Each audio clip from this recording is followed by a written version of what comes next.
haati ofii madda gammachuudhaa burqaa jaalalaatii giifti galaa dhoksaa waa ishee dubbachuun qalbii koo dammaqsee garaa koo na mooksa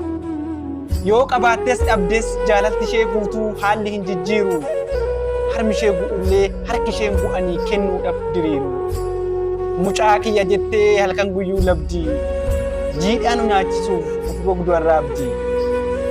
yoo qabaattees dhabdees jaalalti ishee guutuu haalli hin jijjiiru harmi ishee bu'ullee harki isheen bu'anii kennuudhaaf diriiru mucaa kiyya jettee halkan guyyuu labdii jiidhaan nyaachisuuf of gogdu arraabdii hangam dogongorrus hangam balleessinus sobdee nu dheekkamti utoo loltee fixiin nutti araaramti bobaa ishee jalaa qabdee nu kaawwatti haati barwaa maraa hin qabdu madaalaa nama guute keessaa harmeetu hunda caalaa deesseetu hunda caalaa hin jiraatin du'i ati hamii malee kan hin beekne tolaa ati kan nagaa diddee buufaa ooltu olola kan hinaaffaa malee dhiigni keen hojjenne kan jibbaaf sagadduu kan jaalala hin beekne hin jiraatin du'i maal gootaa lafarraa gadigaloo wayii baktii ilmoofarraa